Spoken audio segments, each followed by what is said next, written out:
Chapter 6, A Separate Piece by John Knowles. Okay, so Chapter 6 brings us to the fall semester at Devon.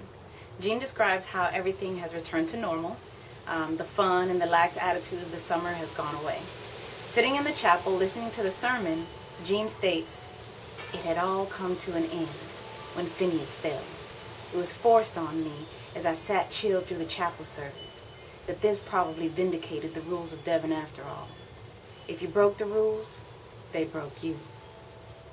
So, all summer, they broke the school's rules. So basically, in Jean's mind, now they're somehow paying for it, for breaking those rules, because of what happened to Phineas. Now, you'll probably hear me speak in a southern accent when, or try to speak in a southern accent when I read some quotes from Jean, because he is from the South, and so I figured, why not? You know, if I'm speaking as him, why not to sound like he would sound? So just bear with me. I like to do that kind of stuff. All right. So the next part after the chapel scene is kind of funny. Jean gets into a fight. Apparently, he wanted to join a team, so he signed up to be an assistant manager for the rowing team. The main manager, or the team captain, is named Quackenbush. Quackenbush. Quackenbush. He does not like Jean at all. He thinks Jean is weak for not being in sports. Jean gets mad at Quackenbush for calling him maimed and punches him right across the face. They end up falling into the river, and Quackenbush fires Jean from the team. Jean tells himself that, he was defending Finney because in reality, Finney is the one who's maimed or crippled right now. But deep down inside, Jean knows that he really hit Quackenbush for himself, for his own selfish reasons. Finney would not have approved of fighting like that. So on his way back to the room, Jean encounters Mr. Ludsberry, who's one of the administrators of the school. And Jean lies and tells him that he's wet because he fell into the river. It was just an accident. He doesn't tell him about the fight. Mr. Ludsberry reminds him that the freedom and playfulness that they had over the summer is gone. All that relaxed atmosphere, all that administrators who were there over the summer that let them kind of do whatever they wanted to do is gone. So when Jean gets back to the dorm, he finds that he has a phone call from someone, and it's Finney. Finney called him. So the only thing that Finney wants to know is if Jean has another roommate, which he doesn't, and that makes Finney really, really happy. He's glad to hear that Jean hasn't found another roommate. This was another awkward conversation because Finney had some doubt that Jean would have chosen another roommate, and actually apologizes to Jean for having such a crazy thought. For some reason, I thought that you would have found another roommate, but, I was just thinking crazy. I'm sorry. Anyway, so Jean wants to tell Finney about the fight that he just had, but Finney won't let him talk. The only thing that Finney is stuck on is the fact that Jean was trying to be a manager of the rowing team, not actually be on the competing part of the team, an actual member, but just the team manager. So he's like, "Are you kidding me? Are you serious? Well, you wanted to be a manager?" So on page 85, Jean states, "I thought the issue was settled until at the end he said, 'Listen, pal, if I can't play sports, you're going to play for me.' And I lost part of myself to him then, and a soaring sense of freedom revealed that this must have been my purpose from the first, to become a part of Phineas." Strange, I know, because that's how I felt when I read it. This is very, very strange. It goes back to Jean admiring all these things about Phineas, all of the abilities that Phineas has that Jean doesn't. So does he admire Finney or does he envy Finney? Did he really want Finney to fall and die, or was it a true mistake that he just didn't know how to deal with at the time? So I think these questions are kind of going through Jean's mind at this point in time, because I know they're going through my mind. I don't know. Chapter 7. The guy across the hall, Brinker Hadley, comes to visit with Jean. He accuses Jean of setting the whole thing up with Finney so that Jean could have the room to himself. They go down to the butt room, which is what they call the smoking room. It's down in the basement of the dorms. And there, Jean is questioned by the young men in there as to what happened up in that tree when Finney fell. Jean took it as a big joke and made some story up about stealing Finney's money, poisoning him, and just some other crazy stuff, because he thought everybody was just joking around. The guys were all laughing, but Jean couldn't bring himself to even jokingly talk about what exactly happened that day in the tree. That's where he stopped. That was his cutoff point. On page 92 and 93, Jean describes how the snow came down. He then makes a comparison of the falling snow to the development of the war. He states, "In the same way the war, beginning almost humorously with announcements about maids and days spent at apple picking, commenced its invasion of the school." Jean talks about Lepper here, how everything seemed to come as a surprise to him. Lepper seems to be the dreamer of the group. Jean describes an encounter he has with Lepper. Jean is on his way to the train station to help clear the tracks of the snow, because a lot of the guys at the school volunteered to do that. And on his way, he sees Lepper skiing in the woods. They talk about how Lepper likes to tour around the woods looking for things like beaver dams. After a long day of shoveling snow off of the railroad tracks, Jean and the other young men who volunteered to help, they rejoice after freeing the train that was full of war recruits, and now it can go on its way, taking young men to war. Well, it was kind of strange for Jean, though.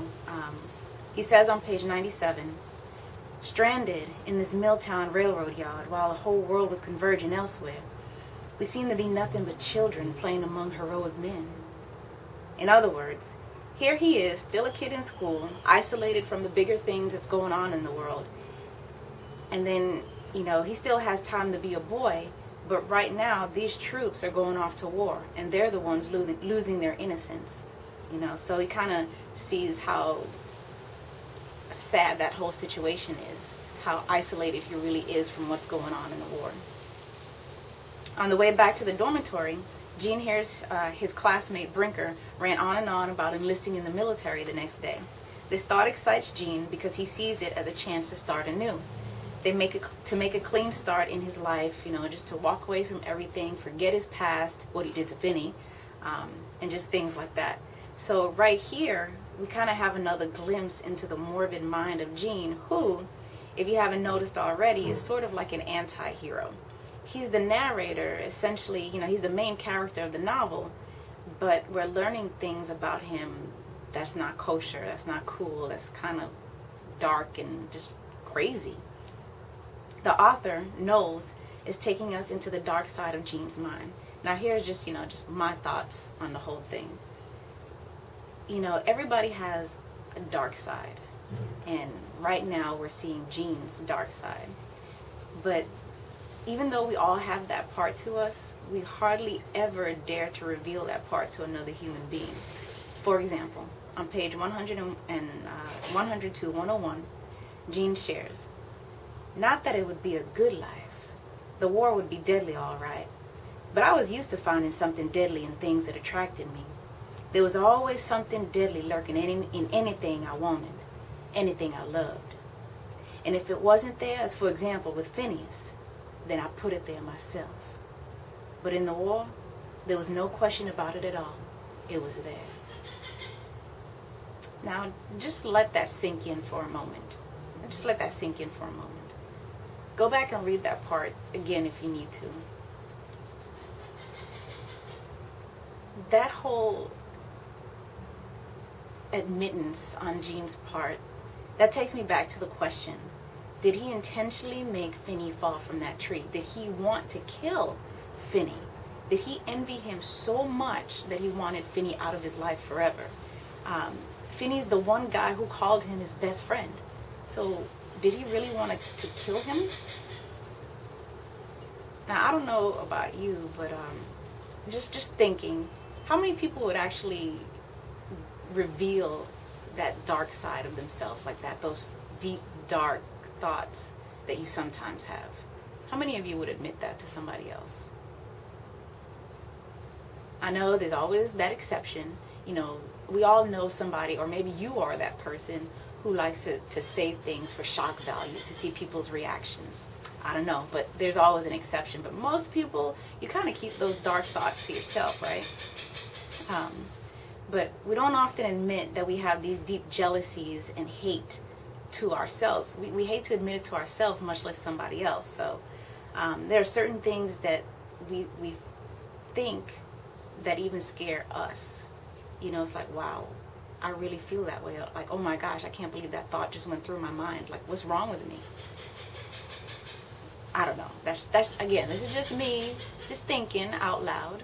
I guess kind of how Gene is thinking out loud, but we can read his thoughts, right?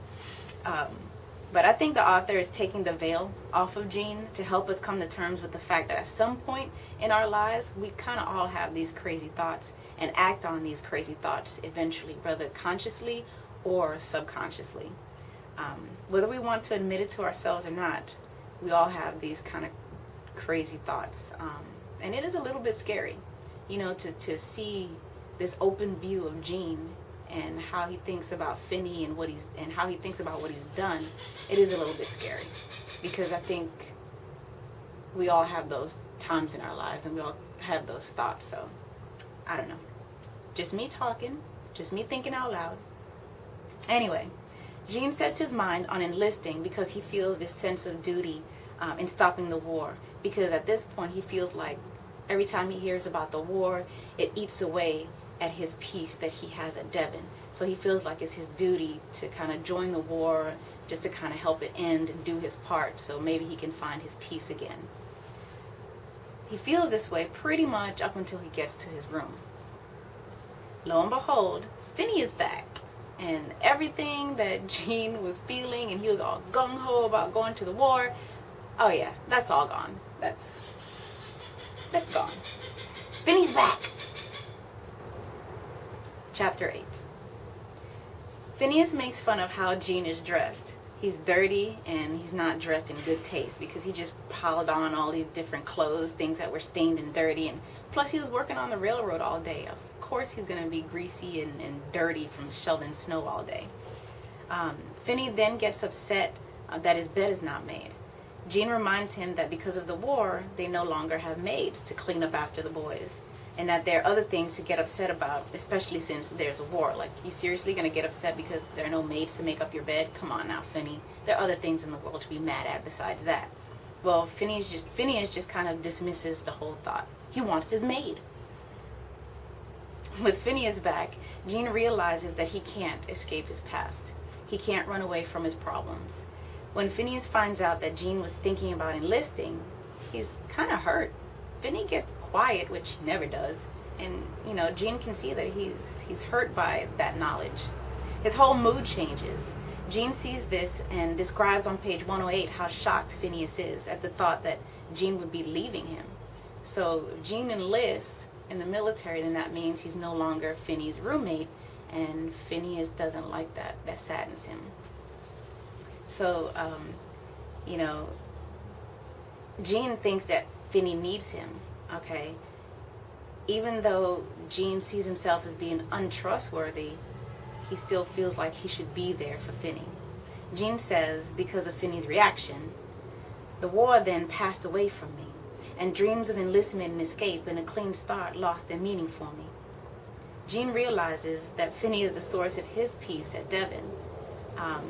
As conflicted as that sounds, he's envious of Finney, but at this point he realizes that Finney is that peace that he's clinging to at Devon. He wouldn't enjoy himself and feel as good about himself and his life at school if it weren't for Finney. So I know that seems kind of conflicted, but Gene is a conflicted soul. On their way to class, Gene is looking at Finney hobble along on his crutches, and he meditates on how Finney used to walk and how he'll probably never get to walk that way again. He says, Phineas had moved in continuous flow and balance, so that he seemed to drift along with no effort at all. Relaxation on the move. Relaxation on the move. That's a pretty good way to describe somebody's walk. Finney decides that he doesn't want to go to class. He wants to go to the gym instead. And of course, Gene follows his lead. Finney heads straight to the gym's locker room. He asks Gene what sports team he ended up trying out for, and when Gene tells him none, he gets upset. Gene says that sports don't seem so important while the country is at war. Finney responds by saying that there is no war going on, and that everyone who believes that is under the influence of some drug. Finney explodes with this conspiracy theory idea that every generation has been subdued by them, or the man, because the older people don't want the younger people taking away their jobs. So they create a war to keep the young people busy so they don't take away the older people's jobs. Okay, Finney, you had me until then. Gene asks him why he's able to know that and no one else is. And Finney yells out, "Because I've suffered." That admission silences both of them. Finney just screamed out, "Because I've suffered." Can you imagine all the stuff that Finney was holding inside, all the hurt and the pain? Obviously, he loved sports and he loved being athletic. Now, all that, he wanted to go to the Olympics, you know? Now, all that has been taken away from him. Now, here is just like that moment where he just blows up and explodes, and all those pent-up feelings that he's been keeping inside just comes out. So it's one of those moments where you've kept something bottled up for so long that it finally explodes out of you, and hearing it shocks him. That's why he gets quiet, and then Gene also gets quiet. Finney's bitter that he has to go through this mess with having a shattered leg, and I'm sure it has messed with him mentally more than he would ever admit to anybody. He confides in Gene that he was aiming for the Olympics, and now that his dream is shattered along with his leg, he wants to coach Gene for the Olympics coming up in a couple of years in 1944. Gene just kind of goes along with Finney's fantasy. I mean, what else is there to do? Finney has Gene running at 6 o'clock in the morning. One day, Gene finds his second wind and realizes that he can actually run. He has learned something about himself. Then, while he and Finney are talking after the run, Mr. Ludsberry comes along and asks them what they're doing. Finney tells him that they're training for the Olympics. Well, he's training Gene for the Olympics. Mr. Ludsberry reminds them that any training should be geared towards an eventual entry into the military, and Finney tells him no. No one ever tells Mr. Ludsberry no. But amazingly, Mr. Ludsberry mutters something and then just walks off angrily. So there we have another example of Finney kind of saying whatever he wants and getting away with it. Chapter 9. Gene begins to describe how he is becoming lost in Finney's world once again. He was very aware of the war and even wanted to participate in it before Finney came back. But now that Finney's back, so is his wonderful magic. Finney is just Finney. There's this magic that surrounds him. The war has become something distant to Gene once again. Their friend Leper, the most unlikely person, he actually joins the military, and even that doesn't make the ongoing war real again for Gene. The boys, all except Phineas, kind of make jokes about how Leper is controlling the war. They think he's some super spy now, and he's going out and doing assassinations and all this other stuff. But Gene states on page 127, he says, Finney drew me increasingly away from the butt-room crowd, away, into a world inhabited by just himself and me, where there was no war at all, training for the Olympics in 1944. So here we see that Finney is actually drawing Gene away from all these other people. He wants it to just be Gene and Finney. That's it. If they're not focused on training for the Olympics of 1944, then nothing else matters. I think that's just kind of Finney's coping mechanism. He wants to block out everything in the world, everything else, because what else can he do? While Gene sees winter at Devon as a very depressing time, Finney comes up with a plan for Devon's first winter carnival. Even Brinker gets involved, who has changed from being this tight-knit kind of anal kind of person into being a rule breaker. Remember that he and Gene were actually going to enlist in the military, and then when Gene said no, he's not going to do it, well, neither did Brinker. And at that point, something changed about Brinker. He just stopped caring so much about the rules around school. So this illegal carnival has music, games, prizes, and even a ski jump. Before the games begin, Brinker's outnumbered as the group of boys attack him for the cider he had acquired. Gene describes how much fun they're having, and how unrestrained everyone feels, and how unrestrained they've become. It is at the end of this chapter that we get a glimpse into where the title of this novel has come from. If you read page 136 at the very bottom to the end of page 137, you'll kind of see what I'm talking about. And of course, I'll read you the excerpt. Okay. Remember, I have this copy of the book, and I'm starting on page 136 at the very bottom. It wasn't the cider which made me surpass myself. It was this liberation we had torn from the gray encroachments of 1943, the escape we had concocted, this afternoon of momentary, illusory, special, and separate peace.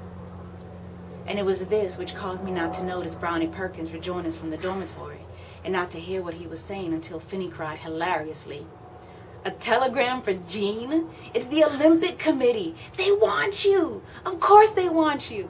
Give it to me, Brownie. I'll read it aloud to this assembled host." And it was this which drained away as I watched Finney's face pass through all the gradations between uproariousness and shock. I took the telegram from Phineas, facing in advance whatever the destruction was. That was what I learned to do that winter. And here is what the telegram read. "I have escaped and need help. I am at Christmas location. You understand. No need to risk address here. My safety depends on you coming at once. Signed, your best friend, Elwin Lepper Lepellier." Weird telegram, huh? No wonder Finney's expression changed from ha ha he he to yeah. Okay. So the boys, but Jean specifically, he felt something very special at this point in time. You know, something that freed him from the expectations and the treachery and the guilt and the violence that was going on in the world at large and in his own personal world. So that is until the telegram from Lepper snapped him back to reality.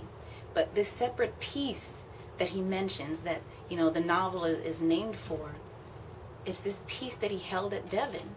You know, while this craziness, this war and this killing was going on during this World War, they had a separate peace. They had a separate place where they could be and again have still retain their innocence and, you know, have those boyhood pleasures that these other guys going off to war lost. So, a separate peace. And that is the end of chapter 9. And we'll keep going.